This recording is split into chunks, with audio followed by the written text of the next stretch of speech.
Good morning student. तो चलिए मैं नई वीडियो के साथ आया हूँ बच्चों। तो नई वीडियो में हम लोग पेपर 2 डिस्कस कर रहे हैं ऑफ ईयर 2022 ISS और हमारी जो सीरीज है वो ए सीरीज है। तो 55 तक हम पूरा डिस्कस कर चुके हैं, अब हम 56 से आज हम डिस्कस करेंगे। तो क्या है मेरे बच्चों 56 question. Suppose the survival time of a patient of A bladder disorder can be modeled by the exponential distribution such that the average time a patient survive is lambda। तो एवरेज टाइम दिया है lambda. तो मेरे बच्चों जो time होता है average rate उसका 1/, होता है। तो जो रेट होगा वो 1/, लैम्डा हो जाएगा। Consider the following statement. क्या स्टेटमेंट है? 50% of patients will die by the time this one, 25% of the patient will die by the time this one। ठीक है, तो जो एवरेज टाइम दिया है वो लैम्डा है, तो एवरेज जो रेट होगा वो 1/, लैम्डा हो जाएगा। इसका मतलब अगर मैं डिस्ट्रीब्यूशंस की फॉर्म में इसको लिखूं तो मेरा जो रैंडम वेरिएबल बनेगा दैट इज एक्सपोनेंशियल 1/, लैम्डा। बस आपको यही ध्यान रखना है कि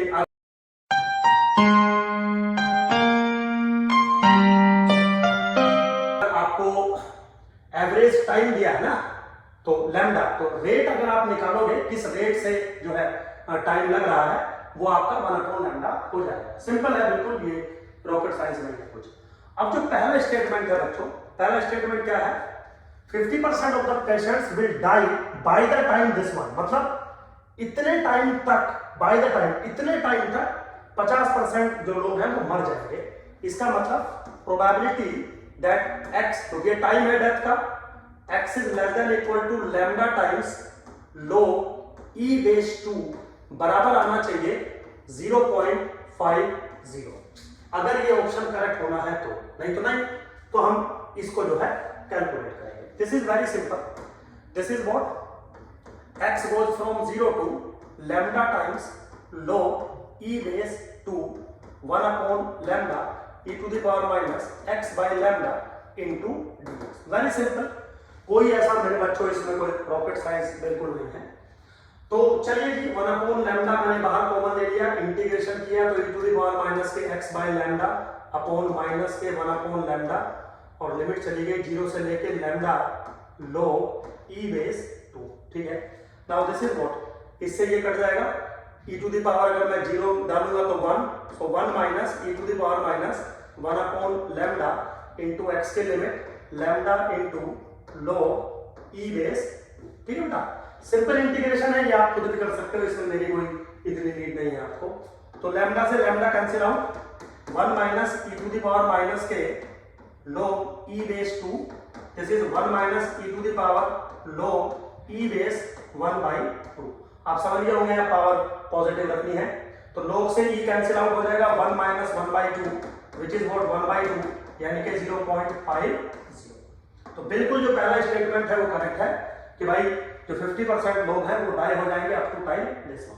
अगला स्टेटमेंट है 25% patients will die by the time this one. कुछ नहीं करना मेरे बच्चों, जो प्रोबेबिलिटी आप यहां तक की निकाल रहे थे अब वो प्रोबेबिलिटी आपको यहां तक की निकालनी है और देखना है कि 1/4 आएगी या नहीं आएगी।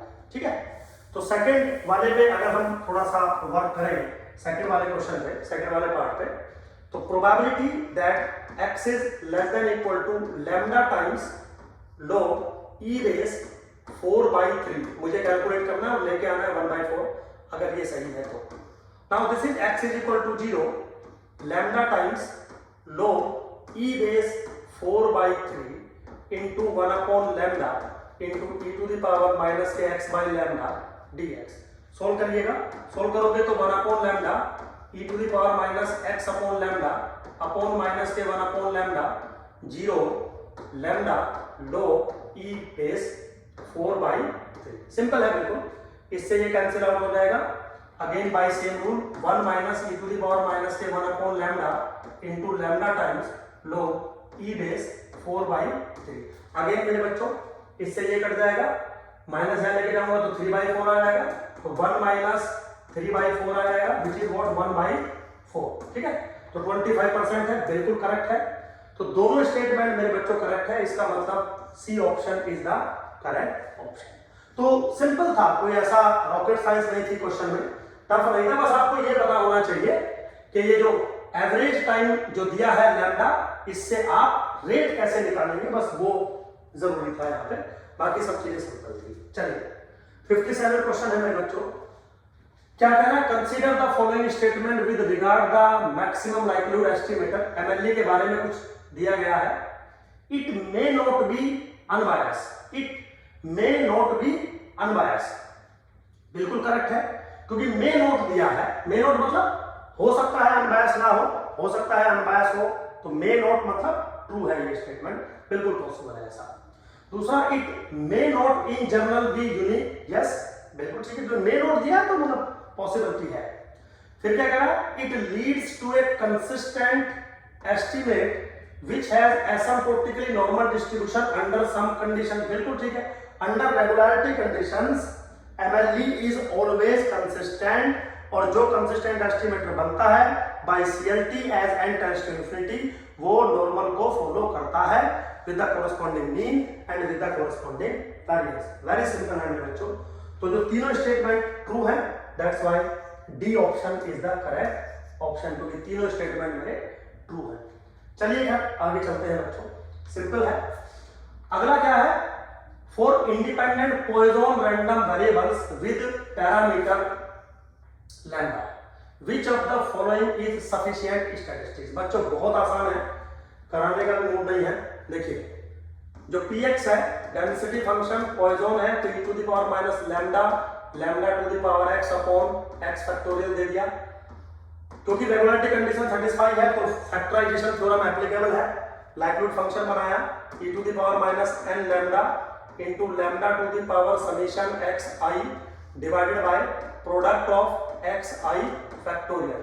अगर मैं इसको चाहूं तो कैसे लिख सकता हूं, L is equal to e to the power minus n lambda, lambda to the power summation xi एक साथ ले लिया into 1 upon product of xi factorial. तो यहां से आपको क्या मिल गया, यहां से आपको मिल गया कि summation xi I goes from 1 to n is sufficient statistics for lambda। अब sufficient estimator का मतलब है अगर ये चीज आपको मिल जाएगी तो आप इसको sufficiently डिफाइन कर सकते हैं। तो क्या x1 प्रोडक्ट ऑफ xi इस चीज को बना सकता है, नहीं, ये नहीं, ये नहीं, इस पे आ जाओ। अगर आपको मैं ये चीज दे दूं तो क्या इससे आप ये चीज सफिशिएंटली क्रिएट कर सकते हैं, यस। इसमें आप इसको ऐड कर दोगे ये बनेगा। तो अगर ये सफिशिएंट है तो ये पॉसिबल कॉम्बिनेशन भी सफिशिएंट होगा।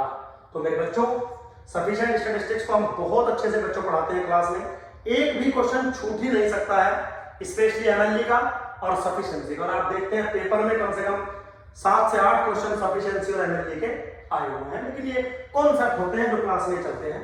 खैर 58 हमने डन कर दिया, डी ऑप्शन है। आगे चलते हैं 59 क्या कह रहा है, for independent Bernoulli random variable which of the following is or are sufficient statistics for P. देखिए अगेन फिर से सफिशिएंट का क्वेश्चन आ गया। सफिशिएंट और एमएलई अगर आप अच्छे से बना लोगे तो पेपर 2 आधा वैसे ही क्लियर हो जाएगा आपका। तो क्या कह रहा है कि जो रैंडम वेरिएबल है मेरा वो बर्नौली है, बर्नौली है तो xi IID है शायद, independent Bernoulli random variable such that this one. तो xi जो रैंडम वेरिएबल है वो 1 वैल्यू ले रहा है और 0 वैल्यू ले रहा है। तो जो प्रोबेबिलिटी बिहेवियर है 1 के कोरस्पॉन्डिंग है p और 0 के कोरस्पॉन्डिंग है 1 - p, यानी कि 1 - p और ये है p। सिंपल दिया है, बिल्कुल कोई रॉकेट साइंस नहीं है। i की वैल्यू जो है वो 1 से लेके 3 तक गई हुई है, हमने उसको दे दिया। अब वो दो स्टैटिस्टिक्स बना रहा है x1 + x2 + x3, x1 + 2x2 + x3।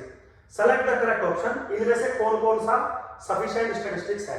तो मेरे बच्चों पहले वाला तो सफिशिएंट स्टैटिस्टिक्स है, क्यों है देखिए। अगर आप यहां पर इसका डेंसिटी फंक्शन लिखे x का तो px किसके बराबर लिखा जाएगा, p to the power x 1 - p to the power 1 - x where x will take value 0 और 1। ठीक है, तीन ऑब्जर्वेशन आपने ली है तो लाइक्लीहुड फंक्शन क्या बनेगा, L = p to the power summation xi I goes from 1 to 3 into 1 - p to the power 3 minus summation x i goes from 1 to 3 into कर दीजिए 1 तो फैक्टराइजेशन थ्योरम से अगर मैं इसको t ले लूं तो अगर मैं t ले लूं t क्या बनेगा x1 plus x2 plus x3 तो हो गया ना फैक्टराइजेशन थ्योरम से सफिशिएंट। तो x1 plus x2 plus x3 जो है वो सफिशिएंट स्टैटिस्टिक्स है। अब बारी आती है दूसरे वाले की। दूसरे वाले क्या कह रहा है कि सेकंड में अगर मैं स्टैटिस्टिक्स बनाऊं t सपोज किसके बराबर x1 plus 2x2 plus x3, क्या ये सफिशिएंट होगा? नहीं, ये सफिशिएंट नहीं होगा। तो मुझे फैक्टराइजेशन थ्योरम को काउंटर करना पड़ेगा। इसके लिए कैसे काउंटर कर सकता हूं? Very easy. प्रोबेबिलिटी कैलकुलेट करिए that x1 will take value 0, x2 will take value 1, x3 will take value 0 given that t is equal to 2। मान लीजिए मैं ये कंडीशनल प्रोबेबिलिटी आपके सामने बना रहा हूं क्योंकि मैं ये शो करना चाहता हूं कि t इज नॉट सफिशिएंट, तो मैं ये शो कर दूंगा कि this conditional probability is dependent on the p value, parameter value. So this is what basically probability that x1 will take value 0, x2 will take value 1, x3 will take value 0 divided by probability that t is equal to 2, मतलब x1 plus 2x2 plus x3 is equal to कितना? 2। ठीक है बेटा। अब ऊपर वाले को अगर आप देखें x1, x2, x3 इंडिपेंडेंट है, दिए गए हैं, इंडिपेंडेंट है। तो x1 की वैल्यू 0 है, इसका मतलब है 1 माइनस p प्रोबेबिलिटी है। चलिए x2 की वैल्यू 1 है, इसका मतलब p प्रोबेबिलिटी है। x3 की वैल्यू 0 है, मतलब 1 माइनस p प्रोबेबिलिटी है डिवाइडेड बाय। अब नीचे देखिए क्या क्या कॉम्बिनेशन बन सकते हैं।